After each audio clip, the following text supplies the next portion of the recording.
Satu kali di dalam perjalanan, saya menuju ke satu tempat. Saudara, saya ingin tidak terlambat sampai di tempat itu karena saya harus membawakan satu acara, saudara. Nah, saudara, karena saya memikirkan jalanan di Jakarta macet dan saya takut letih, maka saya menggunakan Grab, saudara. Nah, saudara, saya dapat supir Grab adalah seorang yang cukup tua dan saya sudah merasakan bahwa supir ini mengendarai kendaraannya dengan kurang begitu nyaman, saudara.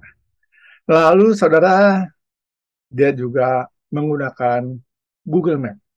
Dan dikatakan di dalam Google Map itu bahwa perjalanan yang diambil itu perjalanan yang tidak biasa, tapi itu rute yang tercepat. Walaupun ada beberapa tempat yang macet, saudara. Lalu dia mulai mengendarai kendaraan itu dan saya menyadarkan kepala saya dan saya beristirahat.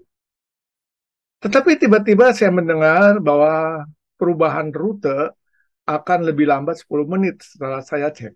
Ternyata supir ini mengambil jalan lain.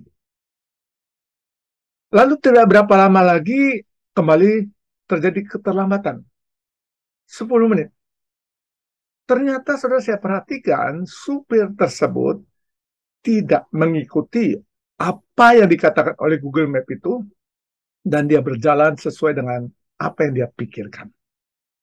Karena saya begitu cemas, takut terlambat, saya bertanya kepada si bapak ini, Pak, kenapa bapak tidak konsisten mengikuti Google?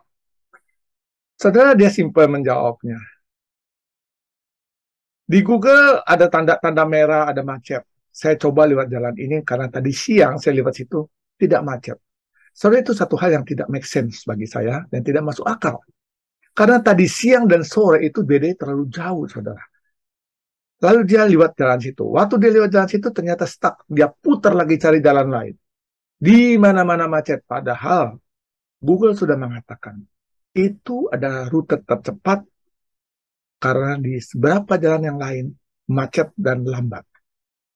Saudara, dari hal ini saya begitu khawatir untuk terlambat dan sedikit jengkel. Tetapi saya mendapatkan satu pengajaran, saudara.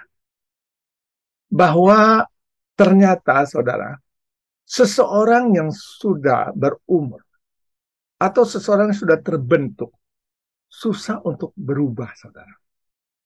Seseorang itu sangat susah untuk mengubah apa yang ada di dalam kepalanya. Misalnya, saudara, dalam hal supir tersebut, dia susah untuk menerima atau mengikut teknologi, saudara.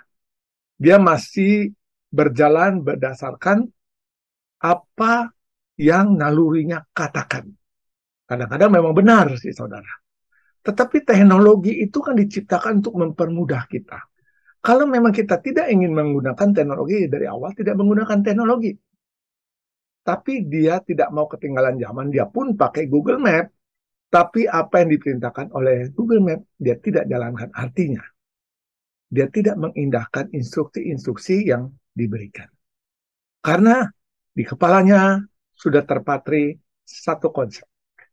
Nah, saudara, dalam hidup kita pun begitu, bukan? Ada hal-hal baru, ada pandangan baru, ada hal yang harus kita ubah dalam diri kita, tapi kita susah untuk mengubahnya, saudara. Itulah faktor usia kita. Nah, saudara, marilah kita jangan lekang dimakan waktu dalam usia kita. Ikutilah perkembangan zaman karena kita harus survive, hidup. Karena kita harus bertahan hidup di dalam segala situasi yang ada di dunia ini. Saudara, kalau kita tidak mau mengikuti zaman dan tidak bertahan hidup, maka kita akan ketinggalan zaman dan akhirnya kita akan frustasi. Mari saudara, walaupun usia kita sudah tidak mudah, terus berjuang sebisa kita untuk mengikuti perubahan zaman ini. Tuhan beserta kita, saudara. Tuhan beserta.